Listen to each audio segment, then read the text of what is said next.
Oh, it tells you, Mike. Oh, Mike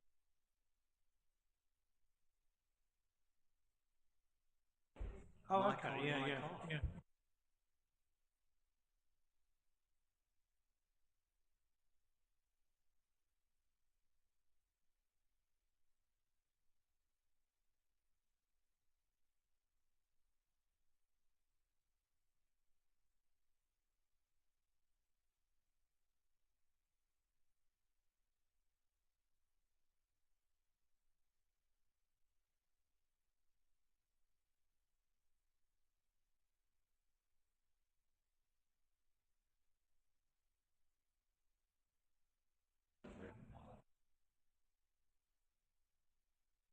All right.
Good evening, ladies and gentlemen.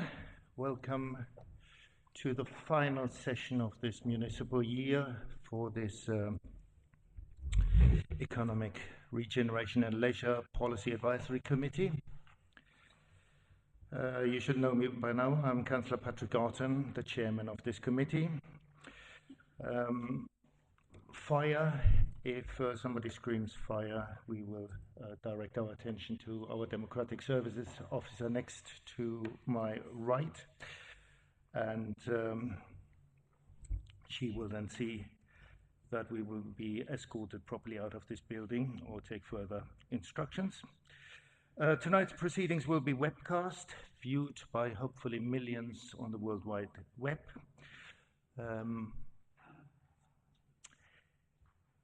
Does anybody else want to make video recordings in this room for personal reasons? I don't want to stop you, I just want all members to be aware if that happens. I take it that is not the case. Apologies for absence. I was just told that Councillor Hasty got involved in some road traffic procedure and she will not be here for a while. Then we have apologies from Councillor Bryant, and Councillor Bryce is sitting in for Councillor Bryant. And Councillor Gooch, we have Councillor Joy. Okay. That's that. Urgent items. There are no urgent items this evening. Visiting members in attendance.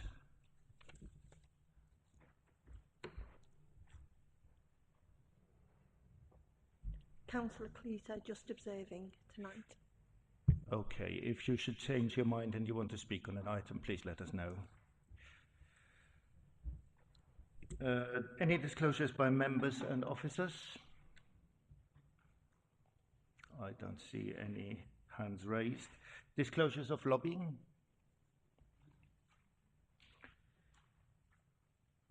I think I ought to say that I was lobbied on the kiosk, sort of remotely, and Councillor Harper.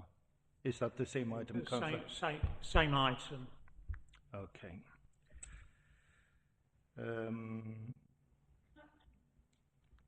Oh, sorry, Councillor Bryce.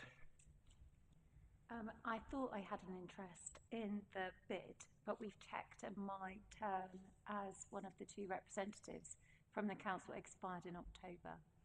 Okay, that's noted. Thank you.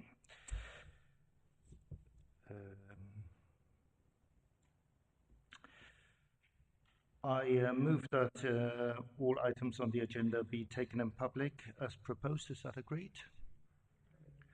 Wonderful. Coming to the minutes of the meeting held on the 7th of March, also I move that they be approved as a correct record and signed. Does anybody wishes to make some amendments? No. Can we agree that then, the minutes? Thank you. There are no petitions this evening, so item 9 is ticked.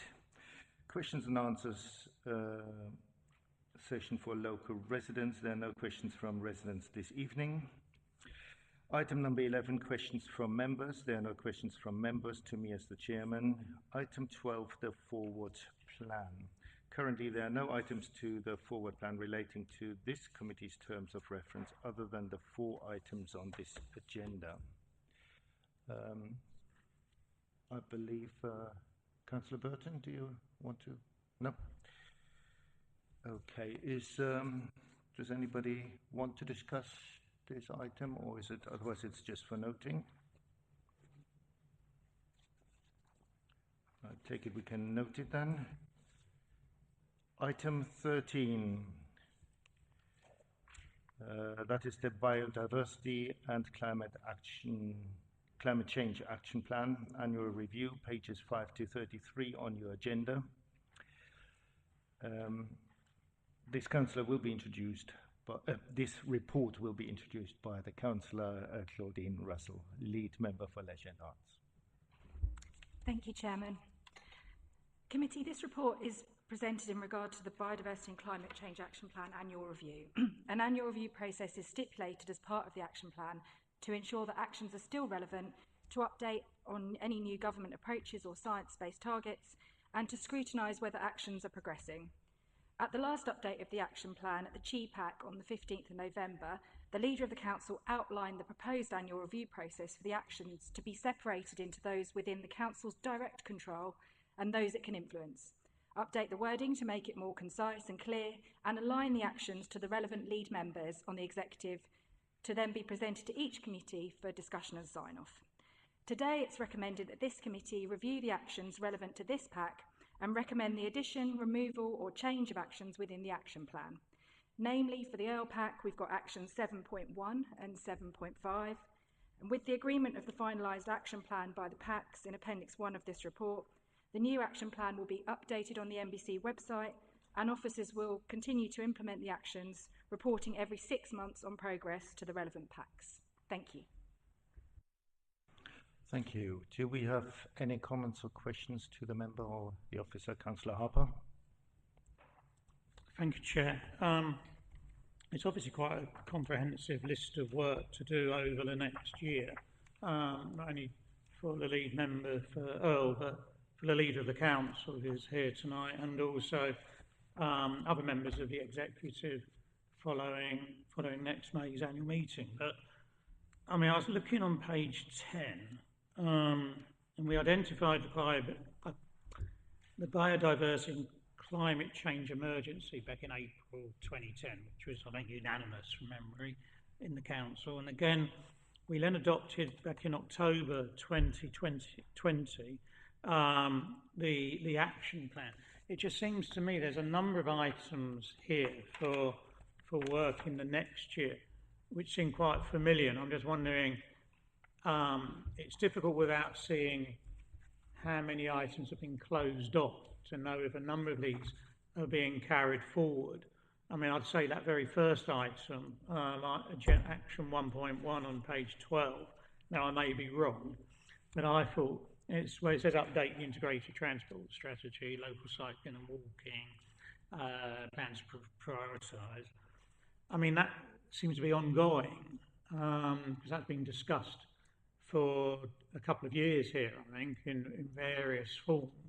So I'm just wondering, do we feel, does the leader feel confident that we will actually bring these items to conclusion during the, the next council year, as is outlined here? Thank you, Councillor. I must stress that tonight we're really only discussing 7.1 and 7.5 because these are the two only action plans relating directly to this committee. I do understand what you're saying regarding action 1.1 and similar ones. I think a lot of those actions are ongoing and will be ongoing for a long period with us, not only through the next municipal year, but probably for the following term as well. But if the leader wants to make any comments. It would be useful for that sort of to be indicated because, when it says, the time scale and it puts in a discrete sort of council year, it gives the impression that these things will be closed off during the next year. And I think your point you've just raised, Chair, where it may be that things might take longer. I'm sure the integrated transport strategy and even the carbon, the net carbon neutral commitments in 7.1 and in 7, the other one for this committee. These are ongoing things, and I think it'd just be useful to show these as multi-year things, just so that we don't raise expectations. Someone in the public may come and say, "We thought you were doing this next year. You're at the end of next year. It hasn't been done, but it was never going to have been completed in a year." Just that sort of lacks that bit of context. It does make sense as far as the public perception is concerned, but I don't think we can actually bind the future council on their programme. But I take comments from the leader. Thank you, Councillor Harper. Thank you, Chairman. Yeah, you're absolutely right, and that's the whole point that you recall that I made. I think when this was back with us, was it November? And I find it horrifying that the process to get to this stage has taken since then. We've had the most wonderful plan. It's been acknowledged. I look towards James for a prompt here. 24 out of the best part of 400. Our plan is rated really, really high. But are we delivering? Are we doing it? And I think we fall short of the mark, quite frankly. And it's beholden on every single one of us as councillor, as participating member, to push our bit. Now, I think what you've got before you now is kind of a logical breakdown of the actions so that each committee can see where its bit and its responsibility to push is. Each cabinet member is brutally aware, because it's got their title next to it, where they need to be driving forwards. And it should be inherent in every action that we take, that we give consideration to how we can utilise that decision, that improvement, whatever it is we're working on, to better our climate, to improve our biodiversity. But it does take others. So I think the integrated transport point that you make is a particularly relevant one. We could steam ahead and write ourselves a document, but if we don't take KCC with us, the Highways Authority, on that journey, it becomes just another useless document. So let me assure you there's a lot of work in the background plaguing the leader at KCC to allocate us a principal member to engage with, so that when we bring this work forwards, it's not a sudden shock to their cabinet when they receive it and we say, would you like to sign up to this? But it's another classic one where you look at our integrated transport. We've got a perfectly good integrated transport strategy. But as a council, do we mean it? Are we actually committed to eliminating cars from our town and promoting buses there? Because that's basically what it says at the moment. And this is going to take us to face some really hard, tough decisions. Do we really mean it? I get moaned at every time I say this, but I think the chorister's prayer sums this up. The chorister's prayer says, "Bless, O Lord, us thy servants who minister in thy temple." It's always good to get God on your side when you're doing this stuff. Grant that what we sing with our lips, we're going to believe in our hearts. And what we believe in our hearts will show forth in our lives. So we've got a wonderful plan. It's a great speech to give. I think we've got to challenge ourselves all individually. Do we actually mean we're going to put parking prices up to 20 quid an hour and stop cars coming into Maidstone? Or can we find a better way to do it and show forth in our lives? Get on and do it. So this is, I believe, the conscience of the council in written form. Thank you. Councillor Bryce, you were next. Thank you, Chairman. It's really nice to see this laid out in such detail. I fully endorse what our leader is saying in terms of just, making it really operational. And I think we've led the way over recent years as a council with lots of different initiatives. And I was really pleased to see the pool car being shared among us, wasn't it?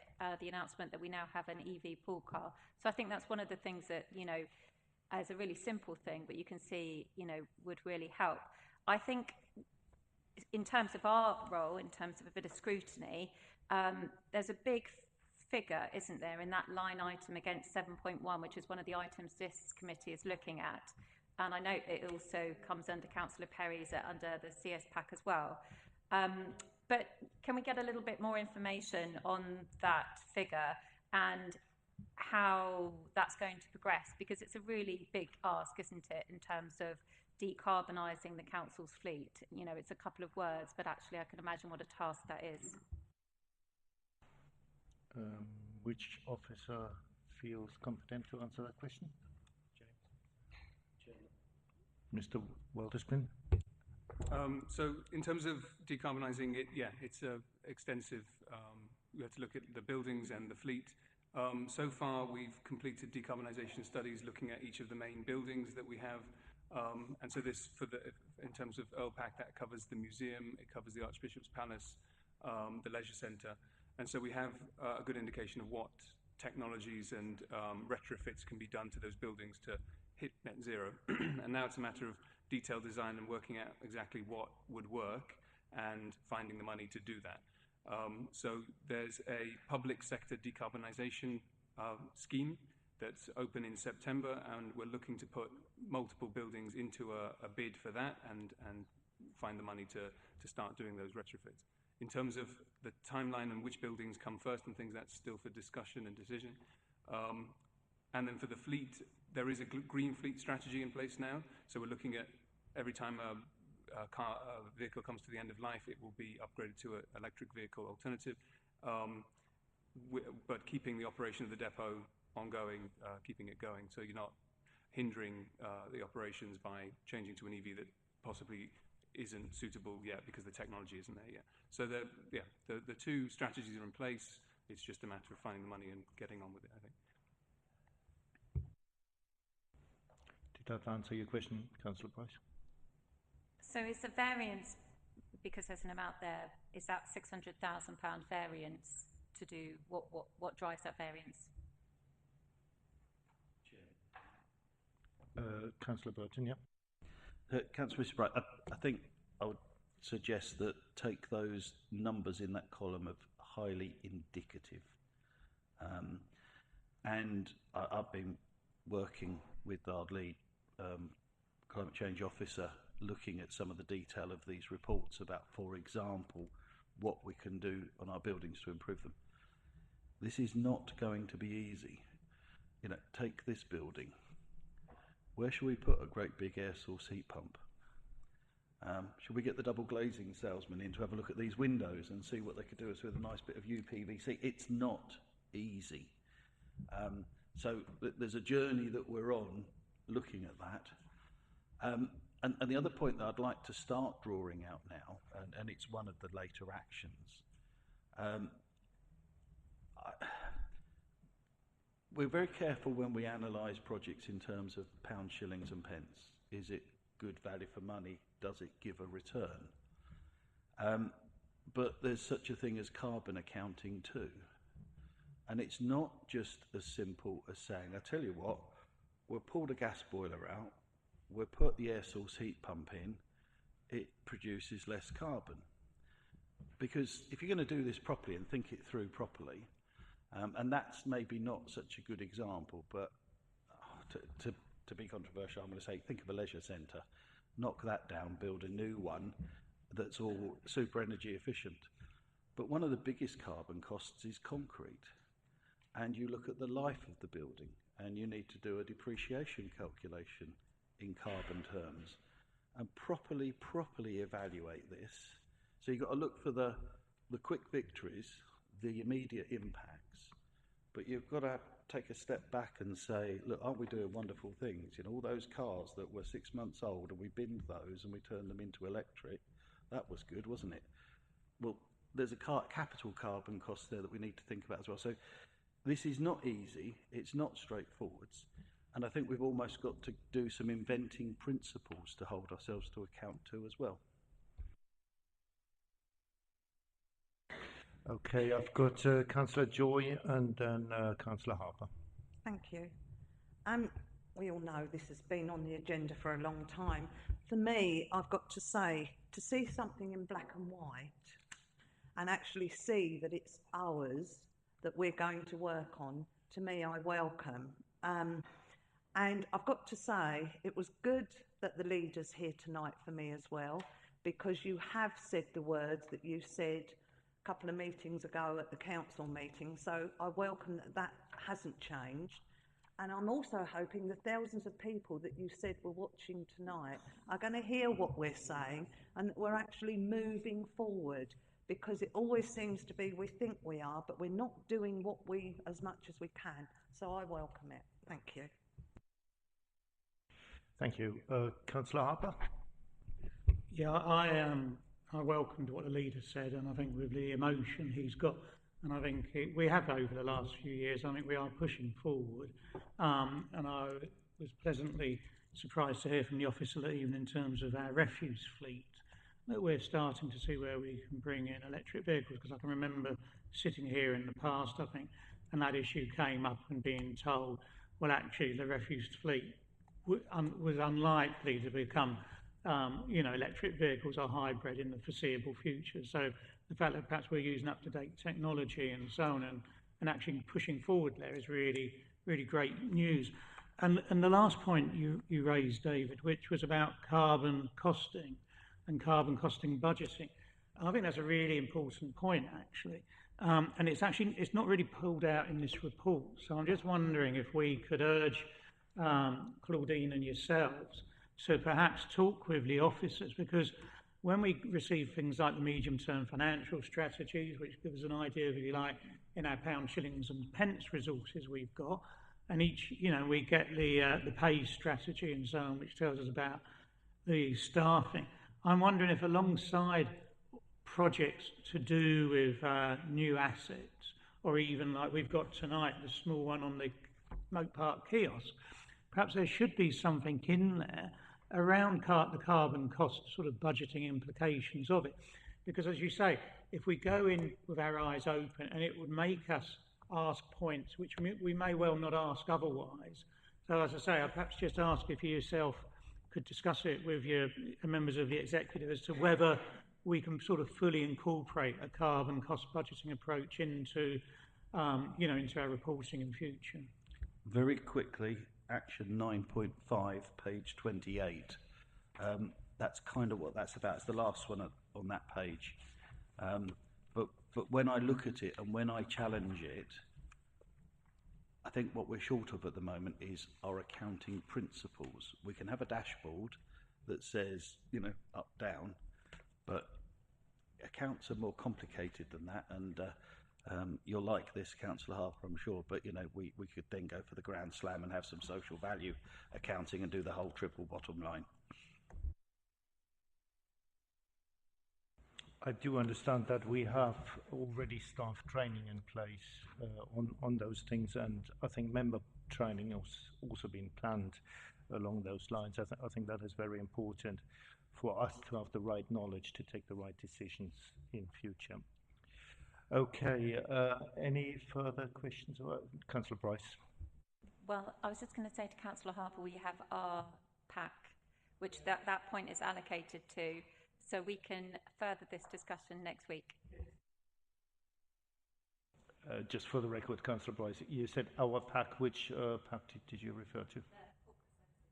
Corporate services. Okay, thank you. Well, we need to make a decision this evening. The report makes the following recommendations: that we consider the actions that fall within the remit, and we ought to recommend the updated Biodiversity and Climate Change Action Plan to the Executive. I propose that from the Chair that we do. Is that a second, Councillor Bright? Second. Okay. Can we take a vote, please?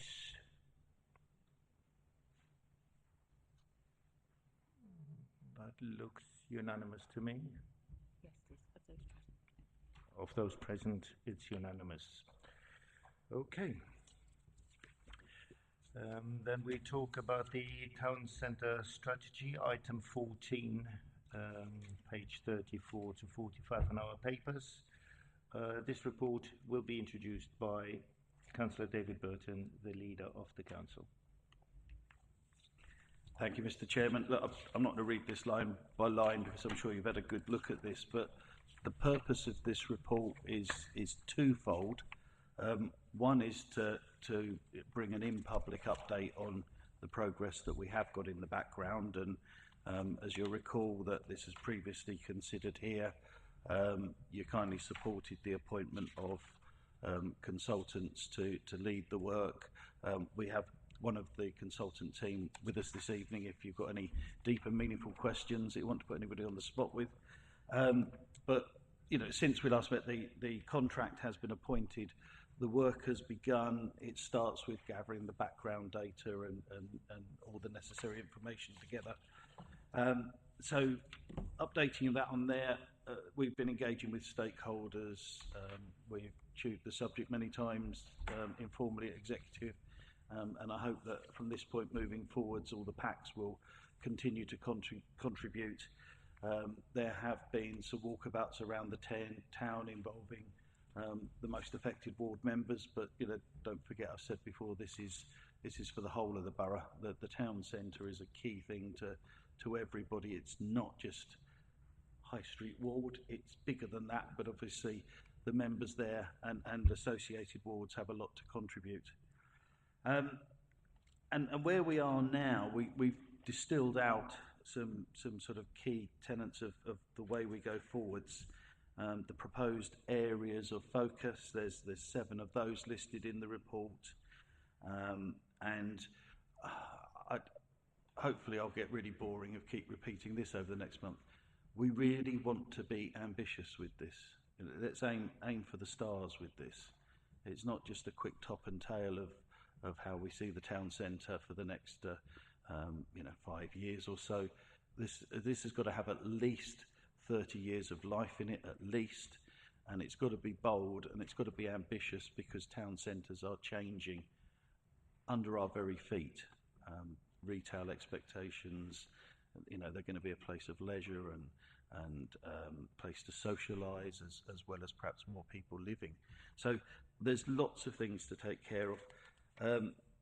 There is a culmination of 3 particular mission statements, if you like, that are included in the report. As this work has begun to gather pace, and I do liken it to a flywheel. You know, it's slowly started turning, and now it's actually building up a real bit of momentum. But I'm one of those that's always anxious to get on with the doings. Well, wouldn't it be good if we moved that activity here, and then that would allow that to be that, and then you actually have the professional core of the office to say, well, hang on a minute, let's define our principles so that we can test what we're suggesting to be against the principles, and then I'm saying, well, look, make sure the principles support what I'm suggesting. So this is going to be a very iterative process, and I don't think we want to be confined with any previous expectations, right down to the indicative map that's in there. Indicative map. You know, if we want to extend it that way a bit and maybe capture a bit more of a sports quarter and rowing and football and stuff, and you know, maybe a bit over here is not so town.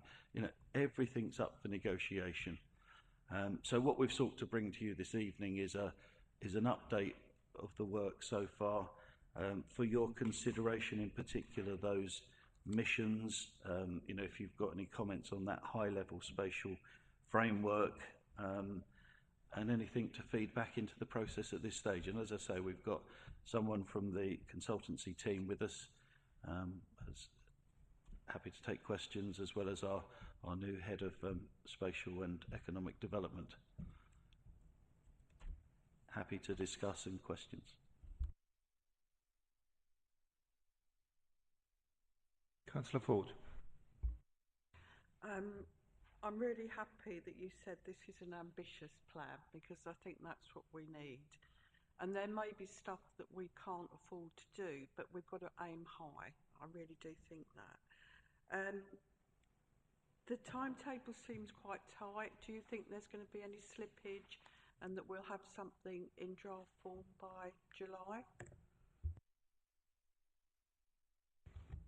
Thank you for the question.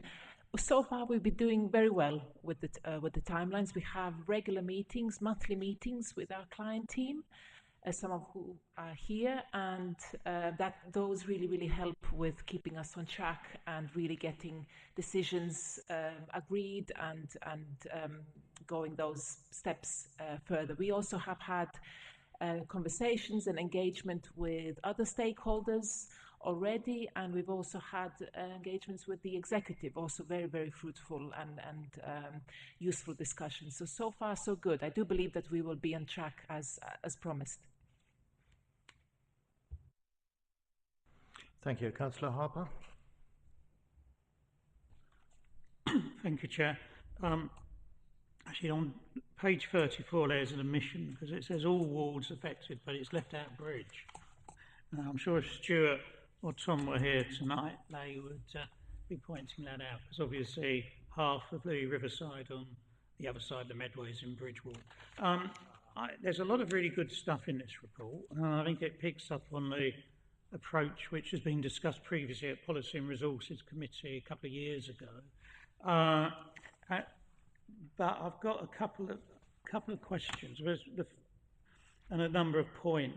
So my first question, picking up actually what Councillor Fort was saying in terms of the ambitious timescale, do you think we would be ready potentially by next winter to look at having a list of sort of shovel-ready projects? I'm just conscious typically with government funding at the moment, they'll announce a big scheme where councils can bid, but you've got to have something ready to actually go in the ground, and that's where I know we've missed out in the past, because we haven't actually had shovel-ready projects as such. So I'm wondering whether, as part of doing this work at a fairly early stage, once some of the principles are a bit more honed on, whether we can get some shovel-ready stuff, so that when the government suddenly says in the autumn, put your bid in, you've got 2 weeks to do it, we can put something in and actually get some action for Maidstone. So that was one point.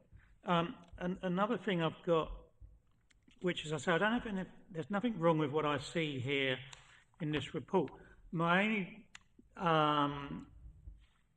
thing I'd ask for the executive to consider is it's very much looking at the town centre as a generic facility for, and I accept it's for the whole of the borough and the wider area, but it's also a town centre for residents who live within walking distance, which is probably about 30,000 people who would use it as their local shopping centre, as their local place to go to the pub or whatever. And that element of it, I don't think is pulled out quite enough, because the town centre does operate at different levels, and that is a fundamental one. If at the end of the day we do want to achieve, which I think everybody's committed to, which is a vibrant place where people want to go, putting Maidstone on the map and so on. And I'm just wondering whether, looking at the 3 mission items we've got, where perhaps under high quality of life for all, I mean, I say it's for the executive to consider, whether we could put something like high quality services and facilities for sort of in inverted commas local residents, because we're talking about jobs and so on. But as I say, if you live locally like I do, within 20 minutes walk of here, your requirements on the town centre are going to be a bit different to if you live a car ride away and only come into the town centre on a periodic basis. And again, in Mission 2, it's all very good, but I know when I was doing my walk around, and actually none of the people I did it with are here tonight, but with the officers and with Stuart Jeffries, Clive and Tony Harwood, you probably wouldn't be surprised to hear that one of the things which came out was the need for the town centre areas defined in the boundaries to have more small local oak green spaces for the population in the town centre, which is increasing, at a rapid rate as virtually every office block gets converted into flats. People living in flats with kids need more green facilities around them. So, building in that. But generally, I think, it's moving in the right direction. As I say, I think if we can have some shovel-ready projects at an early stage, then hopefully the point the officer makes in paragraph 2.61 is that you need political buy-in and cross-party engagement, because as Louisa says, we're looking at something for the next 10, 20, 30 years. We hopefully will be able to get towards that by the end of it. So if I can respond quickly there, that importance of shovel-ready scheme. You'll recall the question that Councillor Jeffrey asked me at full council, and one of the points I made very, very clear was, we are spending a little bit of money up front now, but the amount of funding grants, match grants that we can leverage by having ready those schemes when at short notice the government says, oh, we've got a few million to share out, who's got any good ideas? And we can say, we have 1, 2, 3, 10 ideas. So absolutely core to what we're doing. Your wider points about, I think, the residential aspect and the environmental aspect and the niceness of the place with some green patches, I'd like to think it's captured in the missions, Mission 2, and heritage and green and blue spaces, for our residents, it says, and right at the beginning, it's about making it a decent place to live. So I think one of the troubles with these missions is actually the more times you read them, the less you see. And I've found that, I thought, well, has it actually said? And then you have to go back and say, yeah, those words are there. But I welcome any specific suggestions that you want to make to strengthen it. But I do actually think all of those aspirations that you were nicely expressing there are actually in there if we look closely. Just as long as, the leaders picked up on what I was saying, that's the main thing. Obviously, this is working through. So as long as those points are, clear as we're going through with it. Thank you. Yes. Thank you. And that's an... There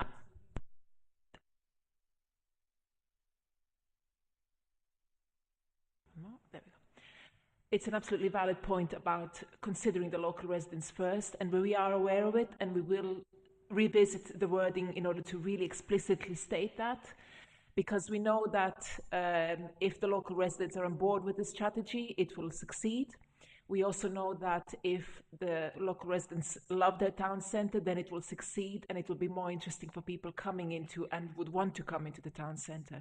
We've also learned from the pandemic that town centres that have that were more oriented towards their local residents, as in fulfilling their needs, were actually more successful and more easily picked up their businesses and their success up since the pandemic.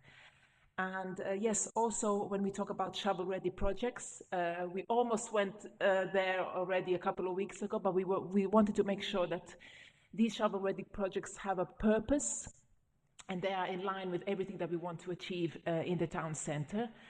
And this is the type of document exactly that can help, as you said, with these fundings that might come in different times, in different ways. And I'm also happy to say that we have had success within our practice and within this design team of securing most recently 55 million pounds of funding from the Levelling Up Fund in Folkestone, Hackney and in Colchester as well.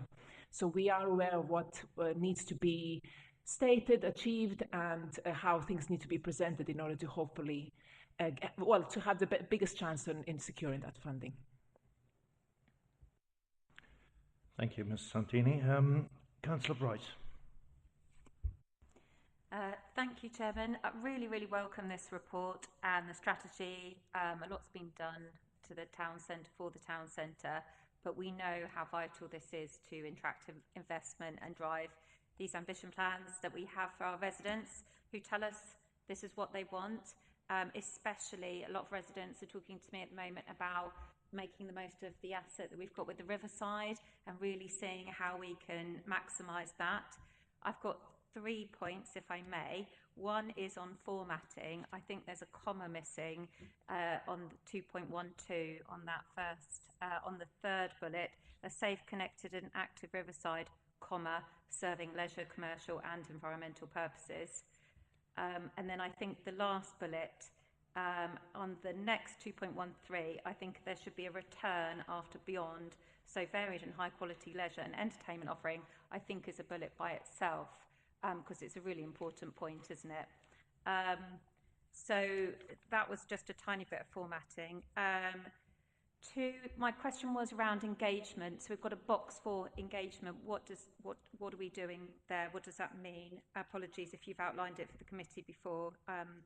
And then thirdly, as we've got Mike here, I think sports provision is kind of inherent in some of the words around leisure. And I know we're a little bit restricted in the town in terms of what, assets we've already got. But does he feel that's amplified enough? Because that would be pivotal to that health and well-being point, provision of sporting facilities.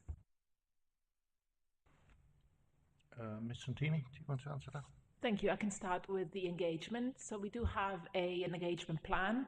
We have held 4 so-called deep dive workshops, so on targeted themes. One centered around the discussion about culture and art in the town centre, one about health and well-being, one about accessibility and transport, and one about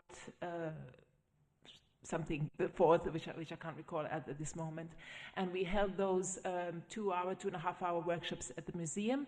The attendance of those was slightly lower than we would have wanted, so we're going to also, as part of the engagement plan, hold as well 1 or 2 summits, so-called summits with a larger group of people. And this is with the aim of piggybacking almost on the engagement that was done at the end of last year, where the council had about 50 participants, so a very successful engagement. And to see when we have a little bit more, particularly spatially more on paper, to discuss that with people. And then finally, we will also have or are planning to have a public event, perhaps on a weekend on Week Street, to be a little bit more open and ensure that people are aware of what's happening and getting a diverse range of opinions there.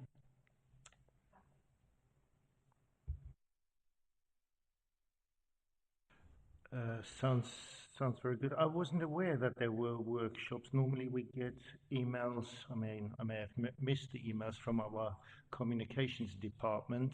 Were they for residents? My reading was they were more for residents. But don't we as members usually get upfront notifications from about all press releases?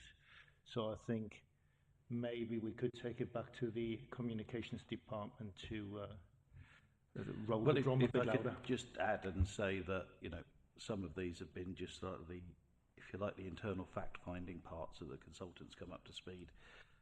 It's been very targeted to very specific stakeholders like Kent County Council, the college, other interested parties, of just building the beginning picture, and the engagement will open up as we go on. So it's just been about establishing a baseline, getting the facts, getting a little initial feedback, but you've not been missed out on anything yet, and there'll be plenty of opportunities coming, and it will be coming back to this committee as it goes through the stages as well. Yeah, and I believe, as far as Councillor Harper's earlier point was concerned about the local residents being involved, I think we need to have stakeholder meetings there as well, and get them involved. And yes, members' workshops would probably be also welcome, if members of the committee should agree that as well. We had previously very good member workshops in years gone by about town centre projects, and there were lots of good ideas also coming up. So I would personally welcome that. It was Councillor Hinder who I've got next. Thanks, Chair. Can I just pick up on one aspect of what the officer had to say? Was you said you were disappointed with the number of people that took part in the consultations. I got a feeling that may well be because of the venue that you chose in the first place. I think the museum on the edge of the centre here, and you're not going to pick up many people there. Would it not be possible to, say, approach the mall, and they've got empty units there, unfortunately, and I'm request one of those could be used to do the consultations in, and you're then going to get a much higher footfall than if you went to the museum. I couldn't agree more. Possibly even use the town hall, which is dead in the centre, and we could put a few signs out in the street. Would that be something you would consider, Ms. Santini? Yes, absolutely. Absolutely great idea, particularly and also sending a message with using a vacant unit. And I would thank you, Leader, for supplementing the ideas on the engagement plan. It was an invited list of people and for these targeted workshops, and going forward we will open that up more. Thank you. Okay, thanks for clearing that up. In the meantime, we have Councillor Hasty arriving. I hope you're well and safe. You weren't involved in anything nasty. Councillor Hasty, do you have any declarations of interest or lobbying? I do not. Okay. We're currently at item number 14, the Town Centre Strategy Update. Are there any further questions? Councillor Joy. To say, you stole my thunder, Councillor Hinder, because I was going to say exactly the same thing. I've written down museum as much as I love it, and people do go. The bus route is here. There's more footfall, and I think either the mall or here would be ideal. And I don't know when it was at the museum, but was that a daytime, an evening? Daytime, good, because I think that's important as well. So, and I must admit, at this moment in time, the only engagement as High Street has been the walkabout, but I did go on that. Thank you. Okay, any further? I can't see any hands raised. We need to make a decision here tonight. First of all, we've got to note the update on the progress as this noted. And then we need to agree the proposed higher level spatial framework, 7 key areas of focus and the missions that have emerged from the analytical phase of work. I think was it Councillor Bryce who put those points of punctuation and paragraph spacing, if we can incorporate that as well. I'd like to propose that from the chair. Would you like to second that? Sorry. In that case, you're welcome to propose, and I second it. Okay, can we have a vote on that, please? In favour?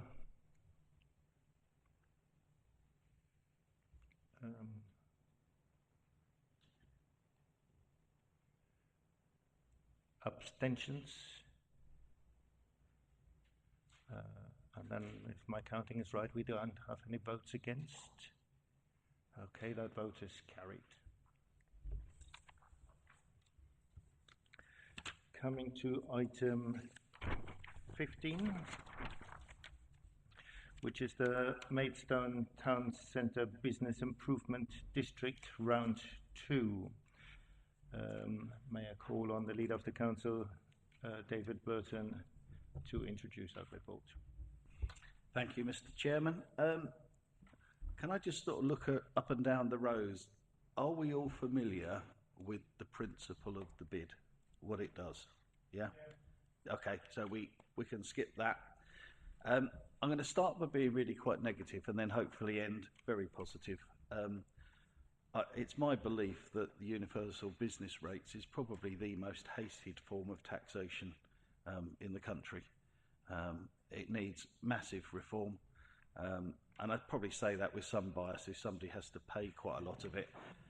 And to put it in and the council don't even empty our bin for that. You know, it's in that case. So what we're actually faced with is a dual layer of taxation. This is a tax on top of a tax. And to me, that's completely wrong and just shouldn't be the case. You know, what we need is fundamental reform of business rates to accommodate the changing retail trading patterns, the competition, the internet, and lots of other reasons. And this is a tax on top of a bad system. But what blooming good value for money it is for Maidstone and what it actually achieves. It's a relatively small amount on top of the business rates. This is about going to a referendum for the designated area for the businesses to choose for themselves by simple majority that they wish to continue contributing an extra, I think it's 1.74%, and putting it in a pot, you know, for which we get the wonderful things like the Christmas lights, funding for some of these, you know, tremendous town centre events that we've had, the town centre marshals, the monitoring of the CCTV.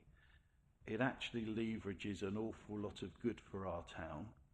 So whilst having some real issues with the fundamental principles behind it, I do actually think it's really good value for the businesses of Maidstone, for the town centre, and sit with the opinion that we should cast our votes because we get a vote for each property that we own that sits within the district, to actually give the bid, Maidstone bid, another 5-year term. So, you know, I do hope that you'll share that view, but I'll be very interested to hear your views. And there's another particular point on the papers that will come as a decision, and I'd welcome your thoughts, you know, is whether we as the council should chip in £5,000 to actually fund the collection of the votes, is how I understand it, from the businesses. So, you know, maybe there'd be a little bit of apathy otherwise and the votes might not get cast. So, you know, we're looking to bear the cost of going round, knocking on the door saying, would you like me to collect your vote and put it in the big black tin for you? Would welcome your thoughts on that, but that's how I see it. It's done an awful lot of good for Maidstone. The actual team that behind the bid, you'll know the characters locally. They work tremendously hard and they make this extra bit of money go an awfully long way for the better of Maidstone, for the better of the town centre, for the better of all of us. Thank you. May I suggest that we discuss the courier question, which Councillor Burton wants our response on separately, and first of all, just generally address this proposal. Councillor Harper being the first one. Sorry, are we discussing then the £5,000 or the general thing first? Which do you want to do?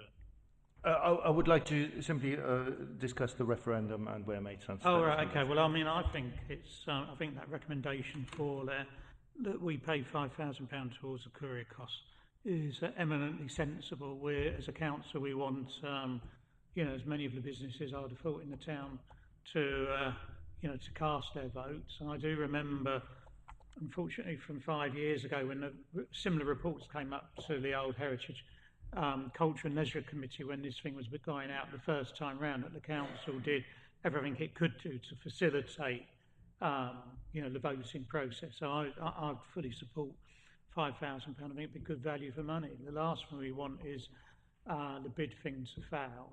So if our £5,000 means we get a higher turnout in support of the proposals, I'd be happy to move recommendation 4 at this stage.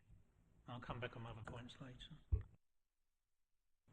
Thank you, Councillor Harper. Councillor Joy. Yes, I just want to say I think we've got to send out the message. We work in partnership with One Maidstone. They have achieved an awful lot over the years, and I just think it's got better. They've been more helpful, in my opinion, when I've worked with them.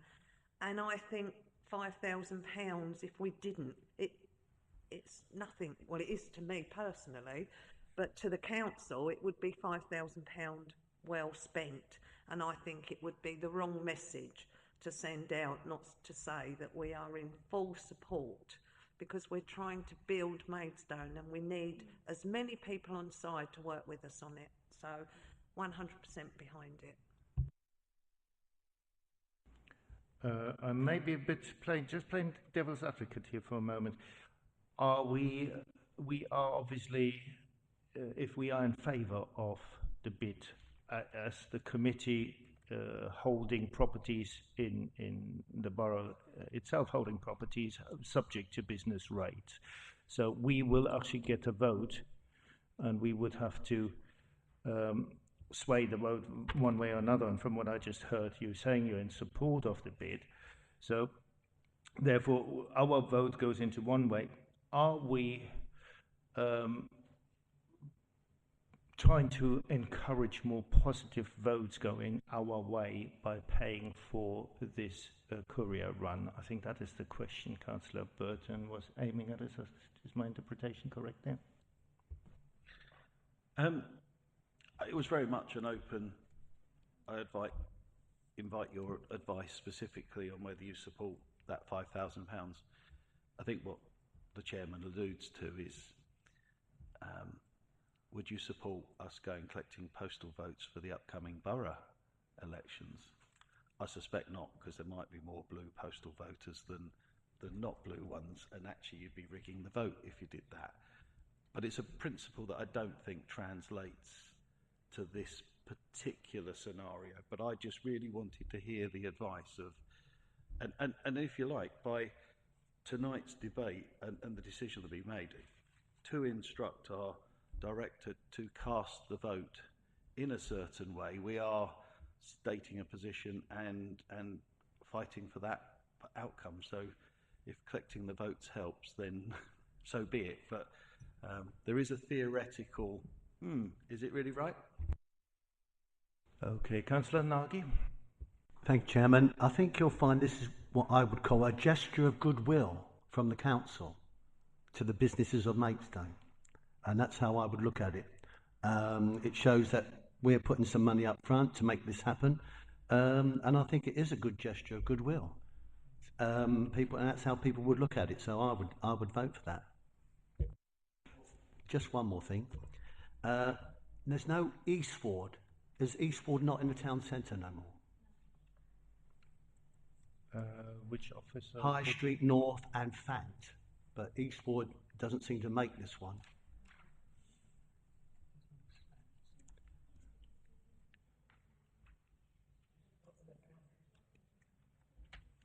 Yeah.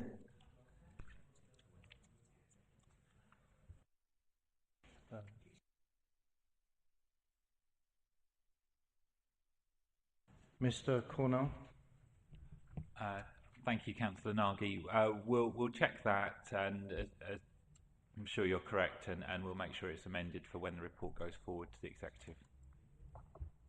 Chairman, if I may, of course it all revolves around the map of the declared area of the boundary of the bid. So if you look at the map, if East is in there, you're quite right. And it's worth noting that the boundary is proposed to be altered in this second round, such that it will include the Lockmeadow estate on this occasion. So it's not an identical boundary to the last time.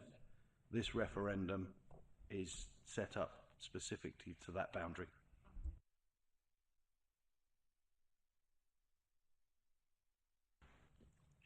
Councillor Nagy, are you happy with the insurance by...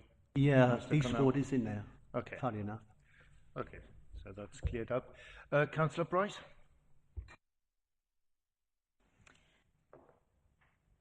I had a similar question to the point that the leader raised around why, yes, if we've got a vote and we're an interested party, why are we being requested to cover the courier cost? Was it something we did before?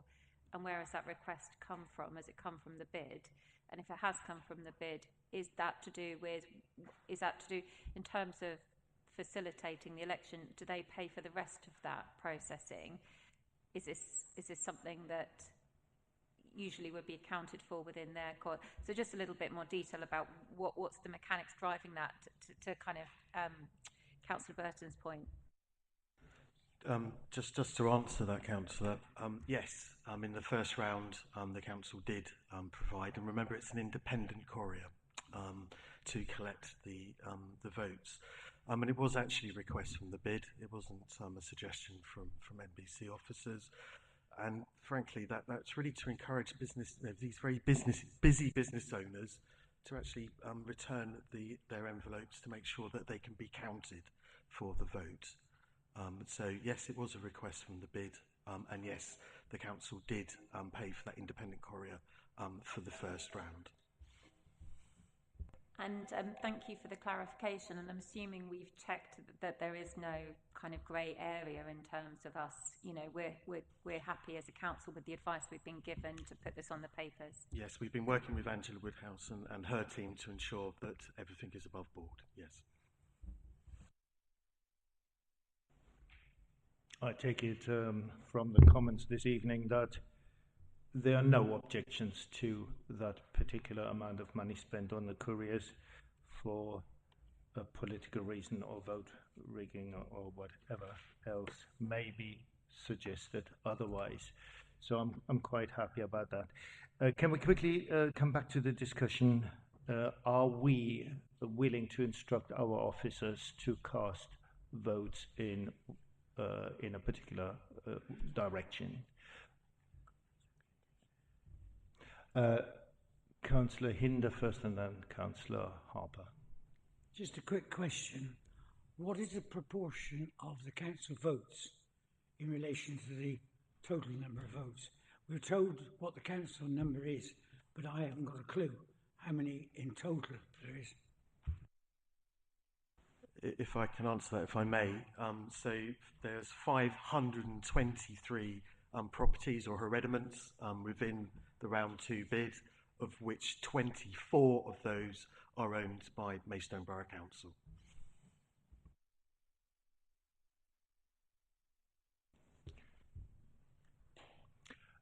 Councillor Harper, I think you were. Yeah, I think most of us support the whole idea of this, and definitely supporting the bid going forward. I was interested in terms of their suggestions to amend the boundary a bit, because I don't have any problems with it, including part of fan into it.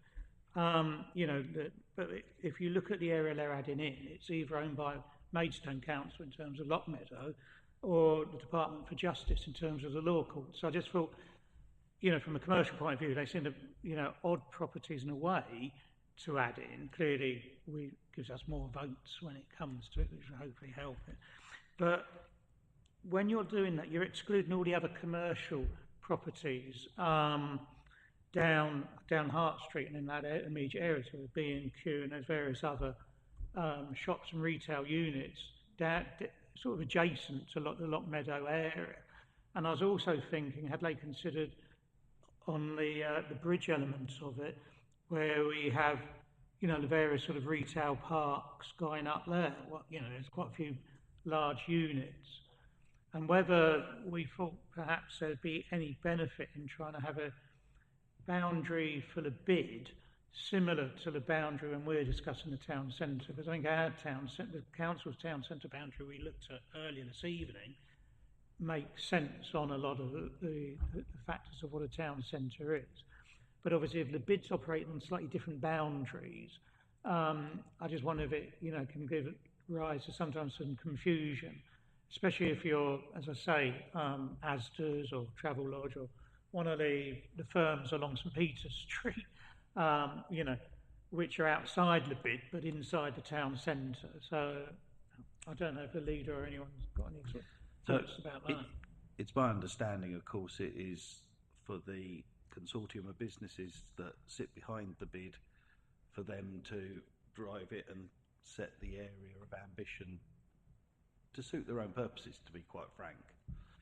With regard to Loch Meadow in particular, I know that there had been conversations, for example, of they don't enjoy the support of the town centre marshals over there, and they would very much like that. So there's a logical reason for including them. In a way, perhaps the man a bit further up the road that sells carpets and tiles doesn't really see what he would benefit, because this is very Christmas lights, events, reputation of Maidstone, food, eating, drinking, and successful retail. So if that helps. Yes, it does actually. I can see the logic more when you speak about, Loch Meadow, as we know, and our wish as a council.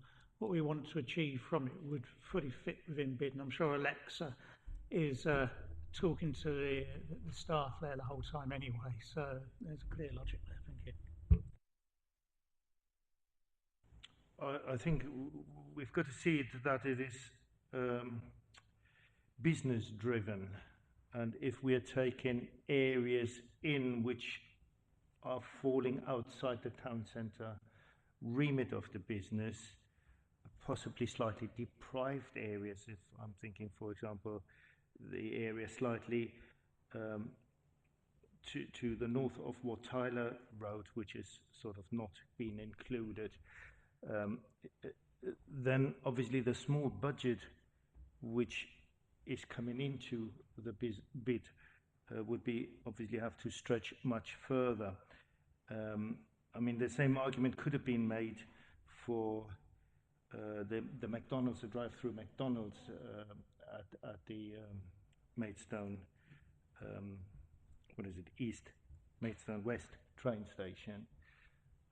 I think we have to leave it to the business community to decide their boundary. And am I right in understanding that the boundary has been set by the business community themselves?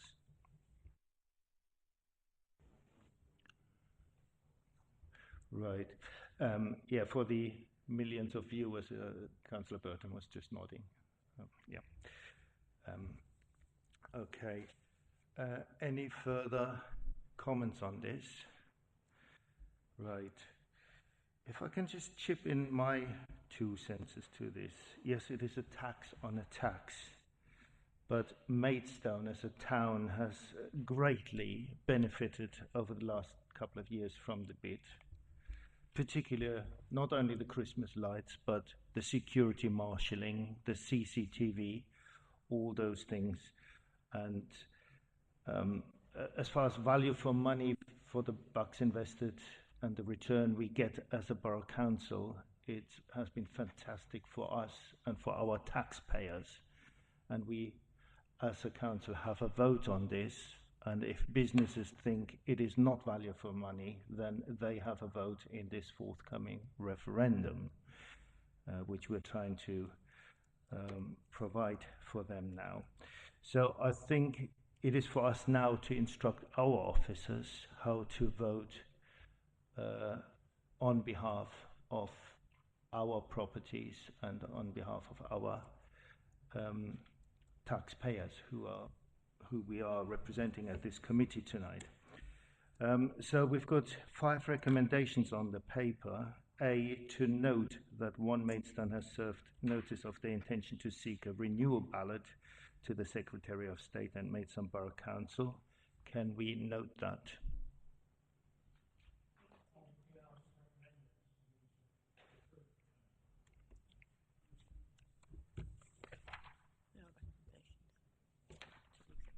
Yeah. Well, we can take them all together if that is agreed. Okay, Councillor Harper, you move all 5. Councillor Price seconds that. That makes it easier. Thank you. Didn't mean to complicate things here. Can we take a vote on this one then?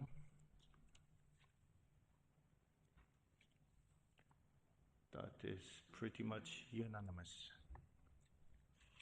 Okay, that is carried. Thank you very much, members. Coming to what I believe is the last item, the Moat Park kiosk.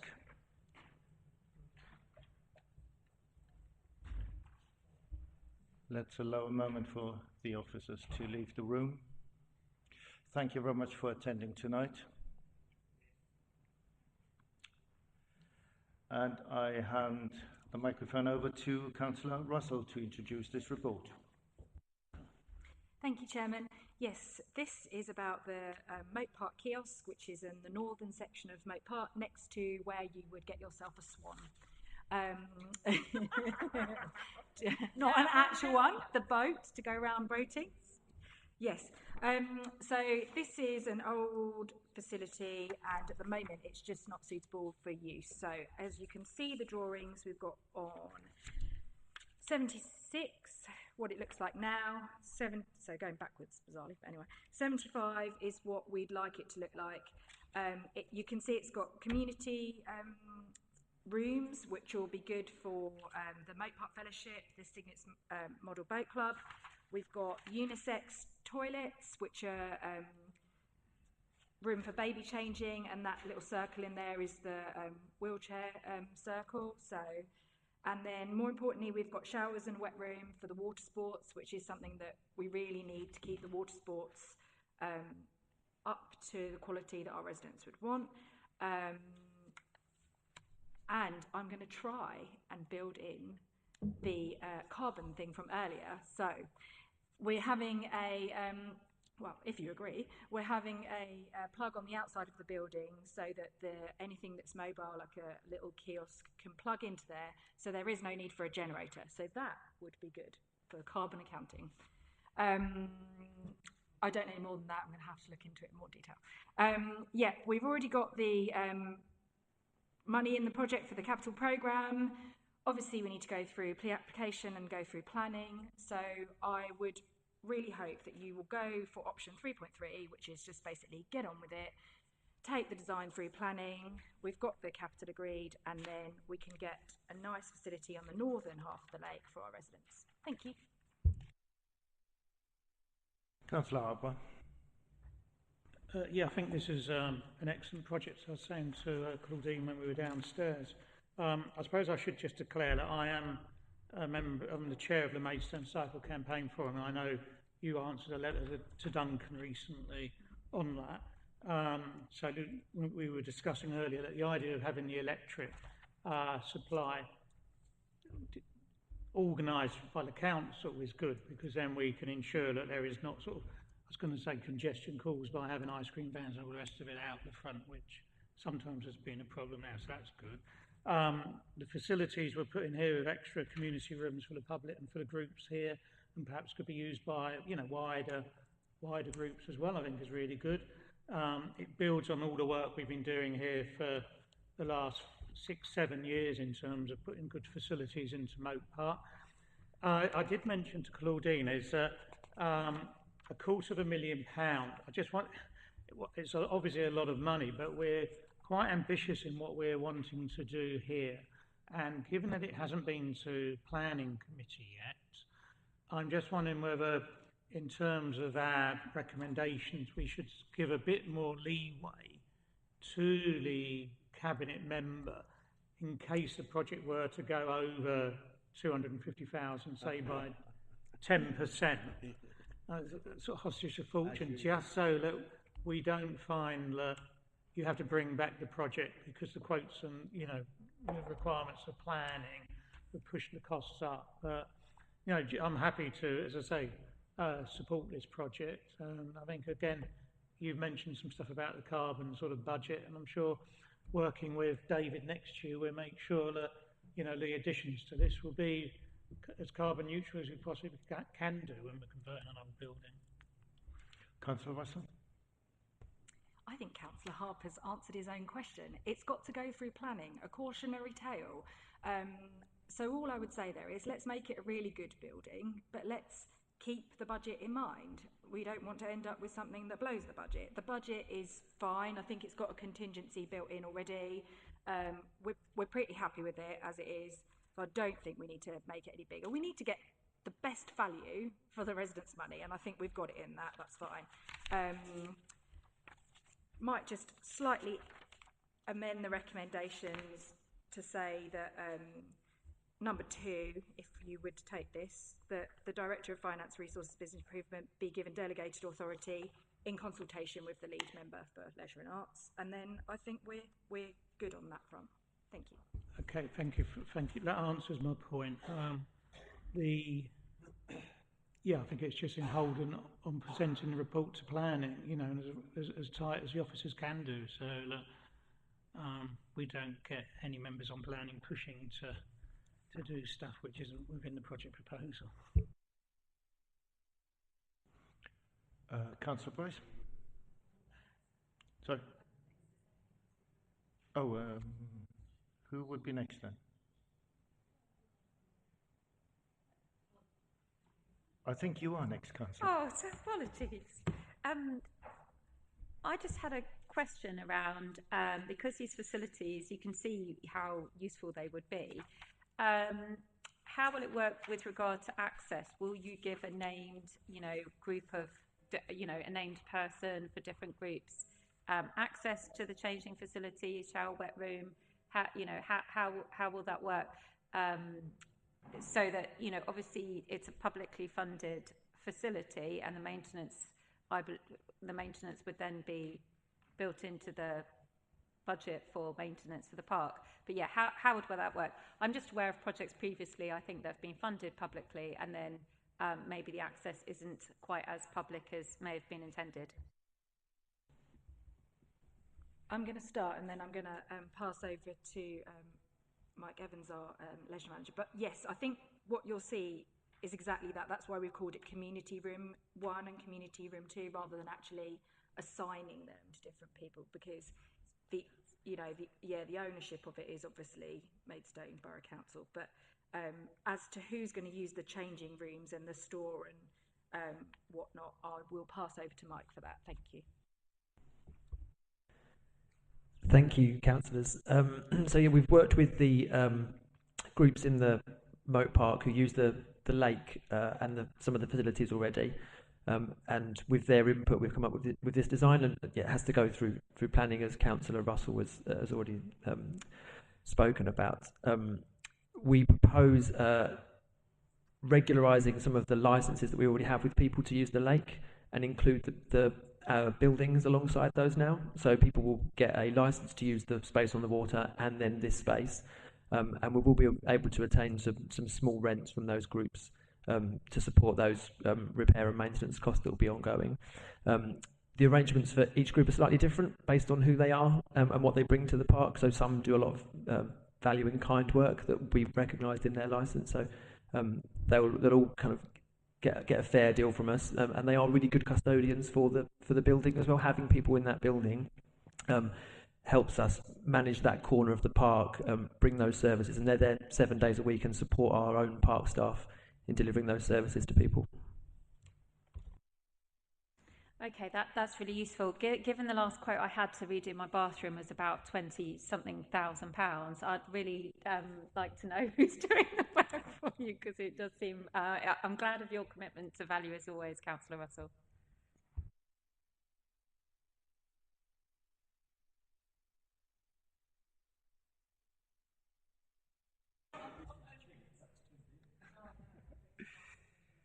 Right, any further? Councillor Joy? Did I miss you? I apologise. Oh, that's fine. Just to say, I welcome the project. It's much needed up that end. I'm glad you said what you said about the budget, because we're spending not our money, but the public's money. And if it was me having a project, I'd be saying, could I get it any less and want more? So, yeah, that's for me. I was thinking in the same lines as Councillor Bryce about the general running of it.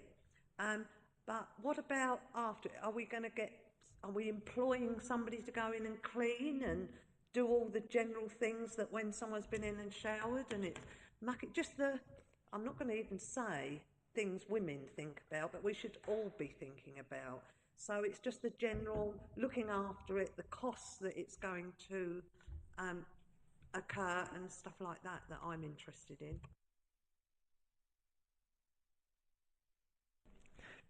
Yeah, so building on the previous answer, Councillor Joy, the main areas of focus will be the changing rooms and the shower room, which the water sports operator is proposing to take on. So he will look after that area.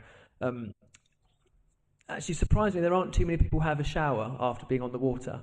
The types of sports we do on the water, people tend to stay dry, believe it or not. It's only on the odd occasion they fall in. So the shower is there for more health and safety grounds and making sure if someone does need a shower, there's one available. And you'll notice we're not proposing separate showers in each of the changing rooms. Those are largely dry spaces to get changed into older clothes, and then the shower is there if we need it. And the operator of the water sports centre is kind of more than happy with how this arrangement has been laid out and to look after those spaces. And it's in his interests to do that because it is his change room space that he's offering to his customers when they come along. So it will help with his school bookings and it will help with his community bookings. And he's kind of all on board with this. Councillor Nagy, did you indicate? Thank you, Chairman. I know this building will probably have loads of solar panels and loads of green stuff, but if you make sure you put three-phase power in at the start, there shouldn't be a problem later on. Lock Meadow didn't do that, so when there's an outside event, you click everything off inside, but we're working on that one. And this would be a great asset when things are going on in Moat Park as well, I think. I think this could be hired out for people having an event because there's lovely facilities nearby.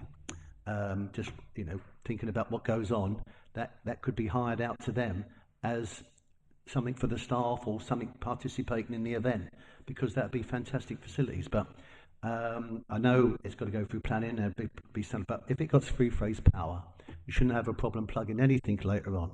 Thank you. Councillor Wilson. You're already making it more expensive.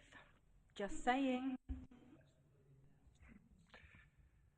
Yes, but it's the laying of the power line, I think, which is the expensive bit, which would be as expensive now as what it would be later.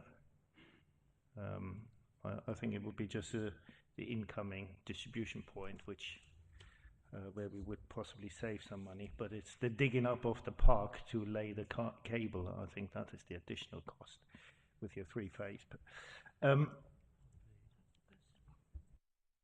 Councillor Burton.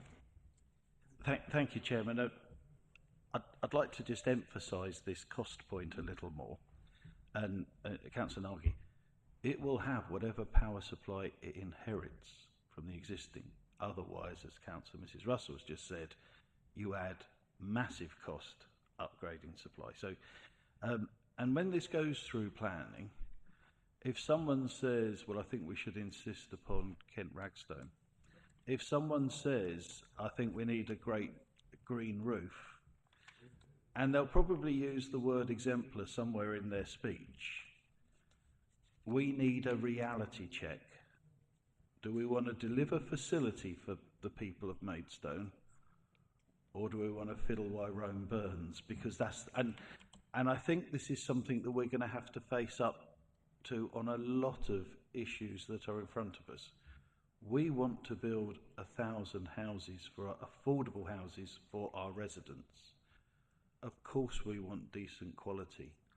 But if we start saying every third brick is designed for birds to nest in, if we start saying we want this and we want that and we want the other, we might get 500 roofs over people's heads, but we won't get 1,000. So we really have got to find the sweet spot.